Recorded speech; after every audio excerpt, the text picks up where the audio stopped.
అందరికీ హాయ్ అండి. ఈరోజు రెసిపీ వచ్చేసి వడియాల పులుసు. సింపుల్‌గా అండ్ టేస్టీగా నేనెలా చేస్తానో ఈ వీడియోలో చూపిస్తాను రండి. ముందుగా స్టవ్ వెలిగించి ఒక గిన్నె పెట్టుకొని 3 టేబుల్ స్పూన్ వరకి ఆయిల్, 1 టేబుల్ స్పూన్ తాలింపు గింజలు, ఆనియన్స్, పచ్చిమిర్చి, అల్లం వెల్లుల్లి పేస్ట్, సాల్ట్, పసుపు వేసుకొని ఆనియన్ లైట్ బ్రౌన్ కలర్ వచ్చేంత వరకు ఫ్రై చేసుకోవాలి.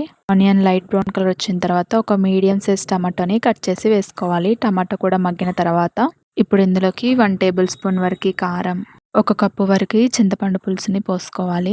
ఇప్పుడు ఇందులోకి హాఫ్ గ్లాస్ వరకి వాటర్ పోసి, హాఫ్ టేబుల్ స్పూన్ ధనియాల పొడి, చిటికెడు మెంతిపిండి, ఇంట్లో పెసరపిండి మిగిలినప్పుడు ఇలా చిట్టి చిట్టి పునుగుల్లాగా వేసుకొని వేయించుకొని ఈ విధంగా పులుసు పెట్టుకొని తింటే చాలా టేస్టీగా ఉంటుంది. లాస్ట్‌లో కొత్తిమీర, కరివేపాకు వేసి ఒక 5 మినిట్స్ వరకు మరిగించాలి. వేడి వేడి అన్నంలో కాస్తంత ఈ వడియాల పులుసు వేసుకొని తింటే టేస్ట్ చాలా బాగుంటుంది. మీరు కూడా ట్రై చేసి మీకెలా అనిపించిందో కామెంట్ బాక్స్‌లో కామెంట్ చేయండి.